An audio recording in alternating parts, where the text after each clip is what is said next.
noches, amigos. Hoy día tenemos un programa más de Alternativa Regional, donde haremos nuestros análisis internacionales, nacionales, regionales, y después diversos comentarios y entrevistas. Esta semana ha estado bien cargada de noticias. La más importante, no podemos dejar de reconocer, es la muerte de un líder histórico, trascendental, importante, como fue Fidel Castro Ruz, a los 90 años de edad. Un hombre que sobrevivió 1000 cosas: guerras, invasiones, sublevaciones, prisiones, fugas, cuántas cosas que pasó desde muy joven, desde 20 y tantos años. Fidel Castro era un líder, una persona que estudió Derecho en la universidad y tomó una decisión de atacar el cuartel Moncada para traerse abajo pues al presidente de Cuba, ¿no? A Fulgencio Batista, un hombre muy conocido, pero que era un dependiente, pues lógicamente, de esas épocas del gobierno americano. Todo Centroamérica y las islas del Caribe eran pues un juguete de los americanos, un centro de diversión, de distracción. Muchos lo consideraron, no es una palabra ofensiva, que Cuba era el burdel de los americanos. Era el lugar donde ellos iban, lo tenían pues ahí a 15, 20 minutos en avión. Los ricos se subían en su avioneta y se iban a Cuba. 90 millas, 150 kilómetros.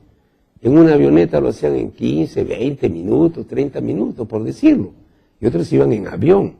Entonces cualquier persona en Florida y en algún otro lugar de Estados Unidos cercano a la isla, que tenía deseo de ir a divertirse, era una isla caribeña con mucho atractivo. No olvidemos que el famoso Pérez Prado, el rey del mambo, venía de ahí. La famosa Sonora Matancera, yo tuve el privilegio de conocerla hace más de 30 años, cuando viajé a Cuba. Era una ciudad, La Habana, de pura música, de pura alegría, de pura distracción. Por más pobreza que podía existir en Cuba, y uno cuando llegaba a Cuba, les hablo hace 30, 40 años, llegaba a Cuba y realmente veía pobreza.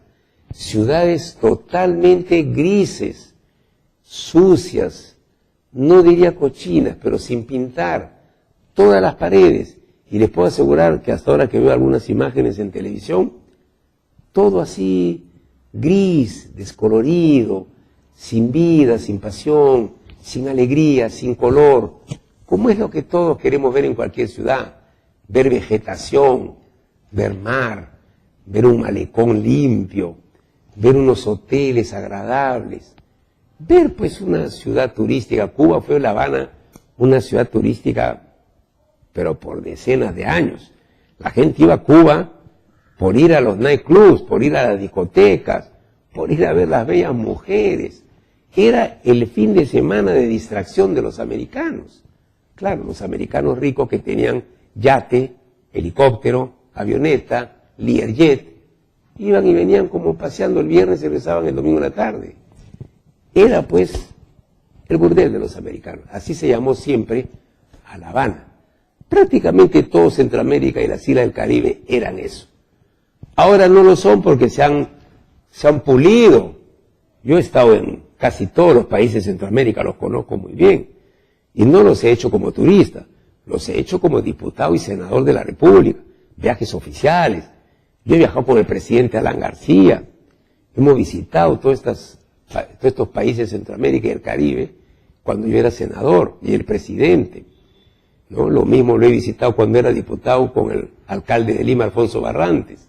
O sea, yo he conocido esto hace 30 años, cuando yo era parte de un poder, diputado del gobierno de la UNDE, senador del gobierno de Alan García. Entonces yo he visitado, y he estado, he disfrutado, pero no me he metido en esos problemas de la época en que los americanos habían convertido la isla de Cuba.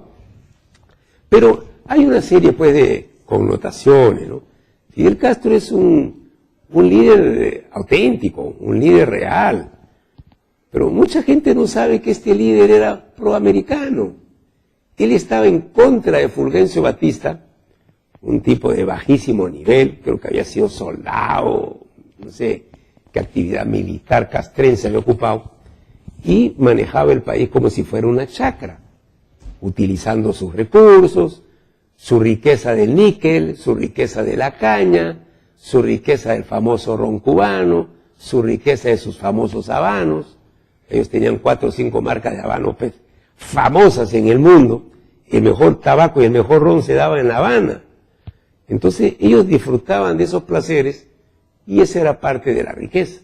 Lógicamente a eso le acompañaban el turismo, ¿no? Le acompañaban los nightclubs donde estaban las mejores orquestas, ¿no? Y bueno, pues así vivía Cuba hasta que este joven revolucionario de ideas, abogado, no era un cualquier cosa, Fidel Castro, ataca cualquier de Moncada, fracasa y lo toman preso. Estuvo un buen tiempo preso. Y después de eso, él sale liberado e inicia pues un proceso revolucionario. Se va a México con su hermano y varios hombres desconocidos en esa época, famosos después cuando entran a Cuba, eran como 20 o 30, su comando clave, básico, donde estaba el más famoso que era el gran Camilo Cienfuegos. Camilo Cienfuegos que amaneció muerto un día, que según dicen como se había enfrentado a Fidel, le bajaron el dedo y chao Camilo Cienfuegos, que era más importante que Raúl Castro y que muchos otros líderes de la Revolución Cubana. Cuando Fidel se va a Cuba, se va de Cuba a México, ahí se empieza a hacer visitas y se logra conectar con este señor que se llama Antonio del Conde. Antonio del Conde, un mexicano que tenía el negocio de barcazas, ¿no? De hacer como le llamaban ellos, bueno, él tenía el yate Granma y buscó ahí en México a este personaje y con él hicieron una gran amistad. Estamos hablando de hace más de 50 años. Ese señor vive todavía y ha hablado en estos días, Antonio del Conde. Él le da el famoso barcaza que se llamaba el Granma, el nombre inmortal de Fidel Castro, porque el diario oficial de Cuba durante 50 años se llama Granma, y ese era el nombre de la barcaza, yatecito, lancha, como lo queramos llamar, que le dio este señor del Conde a Fidel. Y Fidel ahí va pues, con su hermano, con toda la gente de la revolución, conoce al Che Guevara. El Che Guevara era un médico argentino prestigiado, pero de formación revolucionaria izquierdista nata. Che Guevara era casado con una peruana, que muy poca gente lo sabe, que luego se divorció porque el hombre creía en la revolución. Como triunfaron en Cuba, él se fue a Angola, fracasó, se fue a Bolivia y ahí lo mataron. Yo creo que ahí lo traicionaron porque no aceptaban que un argentino lidere la revolución boliviana. Eso no lo iban a aceptar jamás, como no aceptarían un chileno tampoco. Entonces, él muere lamentablemente. Para mí, considero un revolucionario y un hombre de pantalones, de ideas cuadradas y marcadas, que yo creo que superó a Fidel Castro. Y en un momento tuvieron que romper. Che Guevara fue a ser presidente del Banco Central de Cuba. Los billetes tenían su firma y decían Che Guevara, yo los he visto. No decía el nombre de él, decía Che Guevara. Fue su ministro, fue su presidente del Banco Central, fue su hombre máximo de la revolución, un estratega brillante. Pero llegó un momento, en lo que cuenta la historia, que el Che Guevara, bueno, primero no les he estado comentando, que Fidel Castro no era comunista, no era marxista, era un revolucionario que quería votar al dictador Fulgencio Batista y hacer una revolución con un cambio social para su pueblo Cuba, para gente pobre. Él quería hacer una revolución de la educación y la salud, cosa que lo ha logrado. si hay los mejores avances en educación y salud de toda Latinoamérica, ha sido Cuba, con toda su pobreza. La mejor medicina está en Cuba. Ah, bueno, si ustedes me dicen, tráeme un resonador magnético, un PET scan, la cantidad de equipos ahora multimillonarios que hay, ya no llegó. Pero ellos desarrollaron una tecnología de medicina y de medicinas que ningún país en Latinoamérica lo ha logrado. Brasil, Argentina, Perú, Colombia, Chile, México, que son los 5 países más ricos de Latinoamérica, cuando quieren algo lo compran a Estados Unidos o Alemania o Suiza. Traen las mejores máquinas, la mejor tecnología, pero no han sido capaces de crear una revolución médica. No han sido capaces de crear e inventar una medicina. Cuba sí lo ha hecho. Cuba ha desarrollado medicinas, ha desarrollado tecnología, cirugía. La gente socialista, izquierdista, comunista, marxista del Perú se va a Cuba, porque por sus razones ideológicas la embajada les consigue toda la atención gratuita. Entonces eso les demuestra que en el campo de la salud y la educación Cuba progresó definitivamente. Y si usted lo mira por el deporte, llegó a ser una de las 5 potencias más grandes del mundo en las Olimpiadas, no en el fútbol. Hablo del deporte atlético. China, Rusia, Estados Unidos, un país, Alemania me parece, y después Cuba. Eran las 5 potencias en las Olimpiadas. Eso gracias a que en Cuba la salud, la educación y el complemento deporte y atletismo eran obligados. En medallas de oro, plata o bronce en las Olimpiadas, Cuba era el 3º, 4º, 5º. O sea, ellos desarrollaron la educación, la salud y el deporte, el atletismo, y al Perú le deben haber sacado 30 años. Con honestidad lo digo. En fútbol no, pero en vóley, en básquet, en atletismo, en pesa, jabalina, disco, salto largo, salto triple, carrera de 100 metros, vallas, nos han pulverizado. Hay olimpiadas que he visto a Cuba llevarse 100 medallas, cuando nosotros hacíamos 2, 3 de bronce. O sea, hay cosas que la revolución cubana de Fidel triunfaron. Él enfocó algo que podía hacer, porque lo demás no lo podía hacer. Para él desarrollar la educación, la salud y el deporte le eran baratos. Y él le puso todo el esfuerzo a eso. Pero el desarrollo económico, la producción, la productividad, la industria, la transformación de la caña en ron, el tabaco, todo eso se quedó en niveles muy bajos. No desarrollaron nada. Y con esos pocos recursos Cuba fue transformándose. Nadie va a negar de que Cuba ha sufrido mucho. La gente vive por raciones, vive con cuotas semanales, con sueldos irrisorios. Lógicamente hay subsidios. Hay gente que gana en Cuba $50 al mes, pero tiene una tarjeta de subsidios, donde le dan tanta cantidad de arroz, de carne, ¿no? Menestras. Pero eso es muy triste, vivir con un cartón, no tener la libertad de trabajo, no tener la libertad de cobrar lo que yo quiero por mi trabajo, no tener la libertad de tener un negocio y con ese dinero poder yo hacer lo que yo quiero. No ha habido eso en Cuba. No critico la revolución per se, creo que ellos tomaron esa decisión, una revolución social por el bien de la educación, la salud y por la gente más pobre, cierto, lo hicieron, pero eso fue su límite. No pudieron desarrollar una industria moderna en Cuba. Que Estados Unidos le puso el bloqueo, cierto, injusto para mí. Que le cerró toda la venta de repuestos y de máquinas, los hizo perder todo lo que ya existía en Cuba, se fue al diablo. Cuando yo estaba en Cuba, los autos eran del año 50, del 50 a 60. Y si ustedes ven a veces algunas cosas en televisión, esos carros son originales. Los tienen bien mantenidos, los usan para el turismo. Para pasear turistas por el malecón y para llevarlos a Varadero. No hay carros nuevos. Entonces no hubo ese progreso, no hubo industria, competitividad, intercambio comercial, oferta y demanda, porque también la política económica de Cuba era todo un hachazo. Nada con el capitalismo, nada con el libre mercado, nada con la globalización, nada con la oferta y la demanda.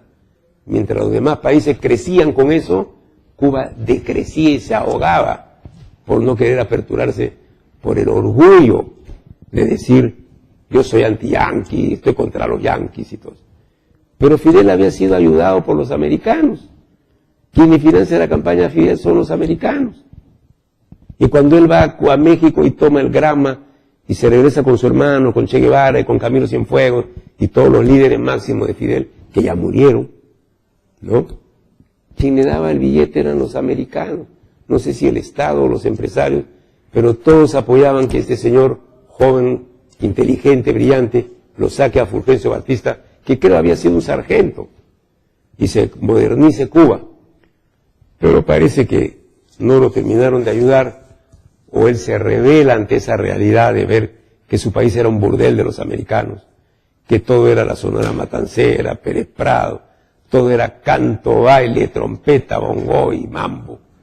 Y este señor decide, de la noche a la mañana, nunca nadie entendió, un hombre vinculado a los americanos, que hablaba perfecto inglés, que se rebela contra el soldado Fulgencio Batista, un dictador, y que toma el control del poder. Todos sentían que era un hombre que iba a ir por el mundo occidental, pero no fue. Pasó un tiempito, vuelta a la página, se fue a Rusia donde Khrushchev y hace su alianza con el comunismo.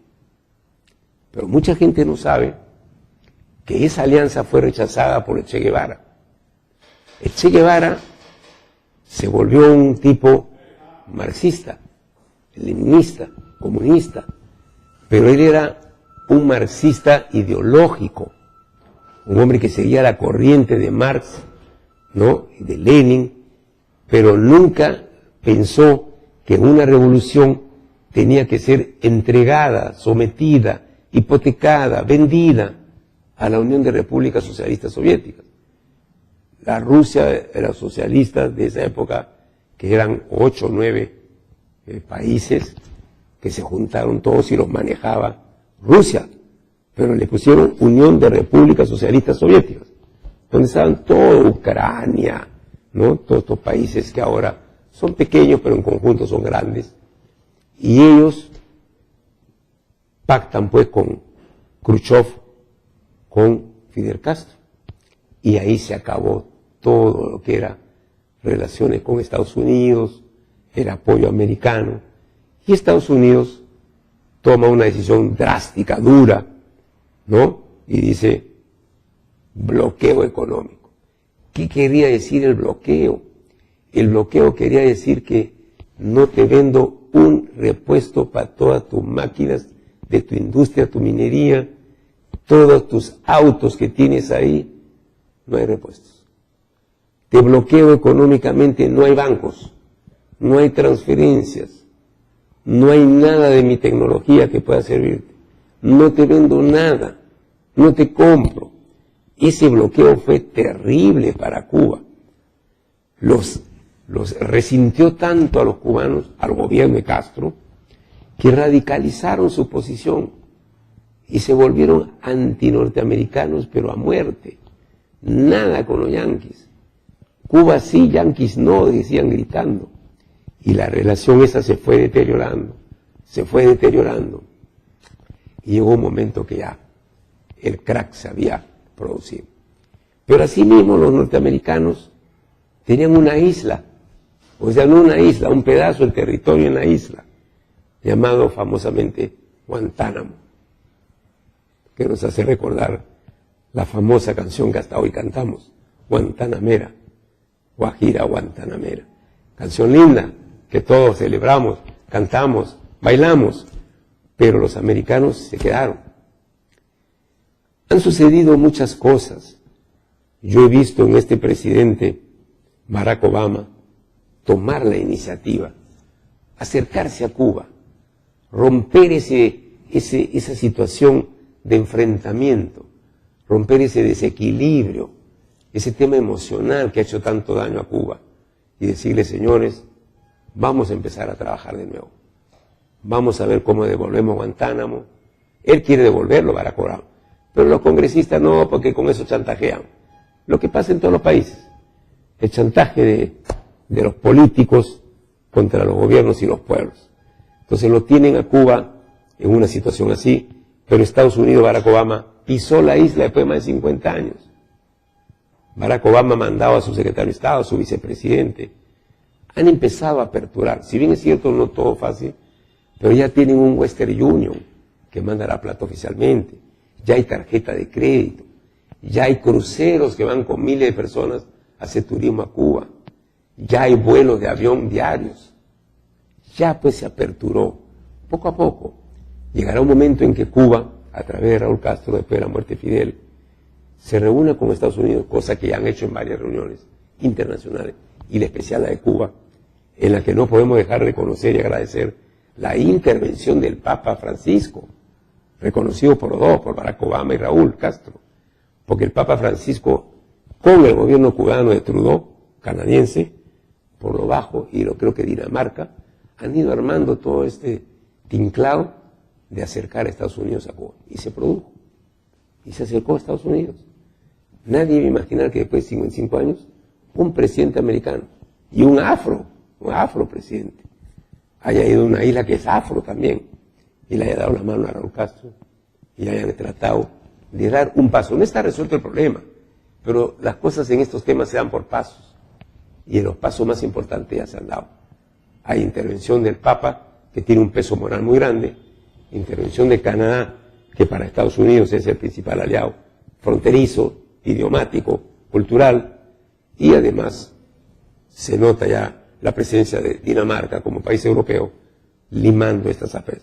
Para mí eso está bonito. Es bueno que Cuba vuelva a ser un país latinoamericano, se reintegre, se inserte, y los Estados Unidos aperturen inversiones, nuevamente los repuestos, maquinarias, y que Cuba pueda desarrollarse. Yo creo que la muerte de Fidel Castro, esperada por muchos y no esperada por otros. Fidel Castro es un hombre que ha despertado muchas pasiones en el mundo. Su estilo oratorio, su autoridad sobre el pueblo y el enfrentamiento a Estados Unidos. Un hombre que asumió el poder casi a los 30 años, 30, 31 años. Un muchachón, no puedo poner, pero tendría pues unos pantalones y lo que ponen las gallinas, unos huevos, que realmente para enfrentarse a un dictador como Fulgencio Batista, antes de haber atacado con el ataque a Moncada, preso, luego viaja para México, y de ahí regresa en una barcaza a tomar las montañas, y de las montañas a la ciudad, realmente hay que tenerlo bien puesto, ¿no? O sea, mérito para mí, para Fidel Castro, pero lógicamente Fidel Castro, creo yo, que al radicalizar su discurso, también se enfrentó a Estados Unidos.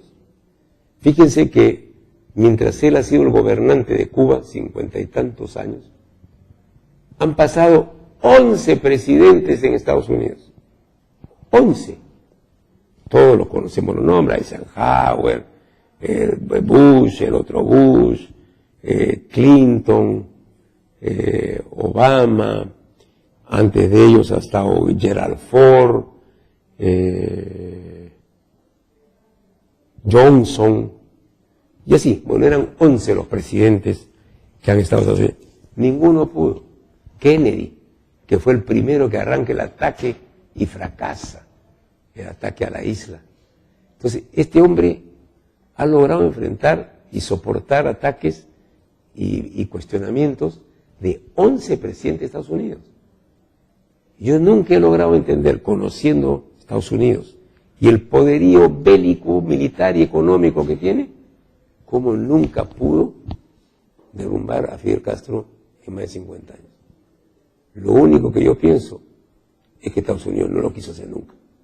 ¿Qué razones estratégicas, geopolíticas? Porque yo que conozco a Estados Unidos y leo y conozco su poderío militar y que tiene la 25% de la economía del mundo en su mano, es el país más poderoso, económica y militarmente, del mundo. Ni Rusia ni China tienen el poder que tiene Estados Unidos. Yo decía, a 150 kilómetros, aprieto un botón y se acabó. ¿Qué es Rusia ni nadie? Aprieto el botón y yo puedo destruir. Pero algo ha habido. Algún día se sabrá cuando se desclasifique la información. ¿Por qué Estados Unidos no lo destruyó? Ya estaban listos con Rusia, Rusia lo hizo retroceder, y después pasaron 50 años y nunca nadie pudo con Fidel Castro. Y eso es lo que a él le daba esa fuerza mundial moral, que él pudo hacerle muequitas a Estados Unidos. Eso realmente para mí es admirable, ¿no? Entonces, todas esas cosas yo creo las cuento y hay que valorar.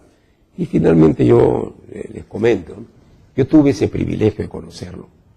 Yo estuve 2 veces en Cuba, fueron anécdotas muy bonitas, yo era muy joven, yo era diputado en el año 85 y era muy amigo de Alfonso Barrante Lingán, muy amigo de lo que se llama muy amigo de casa, de amanecida, de noche, de hablar de política, de hablar de estrategia, de desarrollo, muchas cosas más. Y yo era diputado y era alcalde de Lima, gran amigo mío. Y me dice, Miguel, me voy a ir a Rusia, después voy a ir a Cuba, te invito, acompáñame. Yo no conocía a Rusia y no conocía a Cuba. Entonces, atendiendo esa invitación de este gran líder peruano, que pudo haber llegado a la presidencia, y era un líder socialista, moderado, permeable, inteligente, querendón de los niños. Recuerden que el vaso de leche era producto de Alfonso Barrante Lingán. Me dice, vamos a Rusia. Yo realmente para mí era una aventura linda, ir con el alcalde de Lima, yo diputado, y me fui a Cuba, a Rusia. Estuvimos, conocí Rusia, conocí muchas de sus ciudades y su historia, y después nos fuimos a Cuba. En Cuba había un evento internacional bien interesante, había gente de todo el mundo, básicamente latinos, ¿no? Entonces, se dio la oportunidad, como era lógico, las delegaciones, tuvimos una cena impresionante en un palacio, y lo recuerdo clarísimo, con los generales y con los ministros, y yo me sorprendí, ¿no? Seguramente tenían una buena pesca. La cena era puro langostas, ¿eh? Que acá a veces un plato de langosta vale $100. Allá era todo el buffet de langostas, langostas en 20 formas, como usted quería, con tragos, ¿no? Bebidas, todo. Y ahí, bueno, pues todas las delegaciones saludan. Alfonso Barrante, gran amigo de Fidel Castro, como Gabriel García Márquez, por decirlo, ¿no? Era un gran amigo personal de él. Incluso en una época que estuvo enfermo, en Cuba fue tratado de un problema del riñón. Y realmente ahí lo conocí, conversábamos, conocí ministro, pero no una amistad. Yo no me puedo jactar de ser amigo. Pero sí estar con Barrante me permitía haber llegado a Fidel Castro, a sus ministros y consejo político y todo, y debatir. Y yo, lógicamente, no era comunista ni rojo, era simplemente un buen amigo de Alfonso Barrante, y fui, conocí a Fidel Castro. La segunda vez que lo conocí a Fidel Castro, sí ya fue algo más privado. Yo era senador y el presidente Alan García invita a un diputado, invita a un ministro y a un senador y a algunos que otros personajes de la política. Me escogió a mí como senador por amistad con él. Como diputado era Carlos Roca, ministro era el ministro de Aeronáutica, José Flores, y alguno que otro más, el director de Cultura. Y bueno, pues nos fuimos a Zimbabue a conocer el África. Un viaje que nunca olvidaré, interesante. Y en Zimbabue era la reelección de los no alineados. Ahí estaba, por supuesto, Fidel, que apoyaba al hoy presidente de Nicaragua, que ya había sido presidente antes y presidente ahora, y es un líder de la izquierda, pero que tiene que ser el señor Ortega. Ortega ahora ha sido reelecto, marginando los candidatos, su mujer es vicepresidenta, la mujer va a ser la próxima presidenta. Estoy hablando de que son 30 años que no sueltan el poder, y estos eran líderes de la guerrilla. Y Fidel Castro apoyaba a Ortega de Nicaragua a que sea el presidente de los no alineados. Y por otro lado, era Alan García para presidir los no alineados. Yo había tenido una relación que me encargó Alan García con todos los países árabes por mi origen. Y yo había ido a ver 12 países árabes a lograr su apoyo, cosa que lo logré. Y cuando regresamos y fuimos a Zimbabue, la votación árabe y parte de la latinoamericana era para Alan García. Y por el otro lado, eran zonas un poquito asiáticas, o algunas de la de Centroamérica, y otros países no alineados de Europa, como Yugoslavia y así, eran por Ortega. La situación estaba tensa y interviene Fidel Castro y el presidente de la India, que era el hijo de Indira Gandhi, este famoso presidente, que fue asesinado después también. Y entonces había toda esta contradicción y decían que mejor se postergue. En la noche estábamos en un hotel que era como bungalows. Yo estaba con Alan García, Carlos Roca, Lucho Negreiros, Hugo Otero, Enrique Cornejo. Esos éramos los que viajábamos en la misión. Y va a visitar Fidel Castro. Y era una cosa privada entre 6 personas. Y Fidel Castro iba para decirle que no haga más problemas y que no se elija presidente de los no alineados. Cosa que para nosotros era una pena, porque teníamos el triunfo ya en la mano, para que el Perú sea manejado por Alan García, presidente de los no alineados. Cosa que se postergó, ¿no? Pero la anécdota que yo guardo es que estábamos en este hotelito africano, pero moderno, cada uno como cabañas, y se estaba conversando ahí con Fidel, y Fidel había ido, era un tipo imponente, ¿no? Yo mido 1,80 m, García mide 1,92 m, y Fidel Castro es más o menos de la talla de García, o capaz 1 centímetro. Un tipo así, pues impresionante, ¿no? Grandazo con su barba y con su ropa. Y él siempre lleva esa ropa militar. Él anda con esa vestimenta militar, porque es su estilo, pues. Le quedó andar con su pantalón, su camisa chaqueta, esta manga corta, manga larga, con un color verde oscuro, así, típica de militares de conflicto de selva, ¿no? Y entonces él estaba con su abrigote, ¿no? Porque hacía un poco de frío, y él fue con su gran abrigo que llegaba, pues, le llegaba casi a unos 15, 20 centímetros los zapatos, ¿no? Era un abrigazo, pues, ¿no? Y García casi de su tamaño. Entonces, no sé cómo se produce el diálogo, y García le pide su abrigo a Fidel Castro, que le regale su abrigo. Y Fidel Castro se quita el abrigo, se lo da a García, y lo mira y le dice: chico, aquí está el abrigo, pero te va a quedar grande, le dijo así. Realmente una profundidad Fidel Castro. Así le dijo: aquí está el abrigo, chico, dijo, pero te va a quedar grande. O sea, diciéndole, tenía Alan García 36 años, ¿no? Y Fidel, estamos hablando hace 30 años, tenía 60, ¿no? Realmente pues lo afeitó a su gusto, pero le dijo: todavía está chiquillo, pues, para ponerte mi abrigo, chico, te va a quedar grande, le dijo.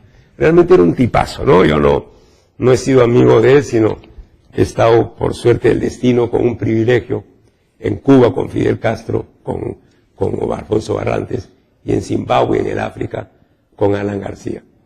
Yo guardo estas anécdotas, no puedo dejar de reconocer que es un hombre que ha despertado muchas pasiones y que va a despertar seguramente muchas más con los años. Pero nadie podrá dejar de reconocer que este hombre ha sido parte de la historia del siglo XX. Él muere a los 90 años, ha gobernado como 60, o sea, prácticamente la mitad del siglo pasado. Él ha sido una figura trascendente para la historia de la política y del mundo. Él ha marcado un rumbo, él ha marcado un liderazgo, marcó una línea, errada o no, para mí errada, pero él hizo todo lo que pudo, y él luchó por una igualdad para su pueblo, él luchó por un desarrollo en la educación y la salud, creo que lo logró. Falló en el tema económico, porque no creyó en la política de mercado, en la libertad, en la globalización, odios a Estados Unidos, que yo puedo odiar una política americana, pero no odiar un pueblo que está creciendo al lado mío a 950 kilómetros y del cual yo debo colgarme de ese desarrollo económico y darle beneficio a mi pueblo, sin claudicar en mis ideas, sin entregar mi territorio, sin arrodillarme ante lo que él decía del imperialismo yanqui. Simplemente buena relación con el pueblo americano, buen intercambio de negocio, de mercadería, fomentar la inversión. Muy tarde se dieron cuenta, porque Varadero todo es inversión privada, de México y de España. Todos los hoteles y los centros atractivos y turismo tienen unas playas bellas y algunas cosas económicas e industriales están en manos de españoles y mexicanos, que son dos países que Castro tiene simpatía. México porque lo recibió, lo acogió y fue el trampolín para la revolución. Y España, no olvidemos, que su padre Fidel era español, era un inmigrante español en Cuba, porque a Cuba todo lo que hubo era español, o eran afros o eran españoles, por el sistema de ubicación geográfica, ¿no? Entonces, él tenía una simpatía por lo que su padre era español y porque México lo acogió para la revolución. Entonces, él probó lo que es una inversión privada controlada, cautelada, bien ordenada, y que si él hubiera hecho eso en su Cuba, en su Habana y en todos los pueblos que tenían, yo estoy seguro que Cuba hubiera sido algo más grande. Yo igual, he tenido ese privilegio de conocerlo, he discrepado en muchas cosas, lo he admirado en otras, y creo que fue un hombre importante para el siglo XX y para la transformación del socialismo, ¿no? Yo rindo un homenaje a todo eso que les he contado. Y aunque él era ateo, criado, educado en jesuitas, ¿eh? Y tenía siempre cariño, y cuando fue el Papa, él decía que era un jesuita, como lo ha hecho Raúl Castro también cuando ha ido el Papa Francisco, porque el Papa Francisco es jesuita.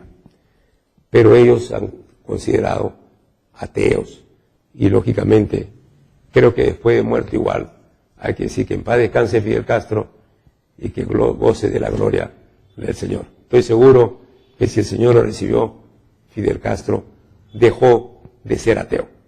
Bien, amigos, este ha querido ser mi resumen internacional y mi homenaje a un hombre que ha sido un gran personaje en la historia mundial del siglo XX.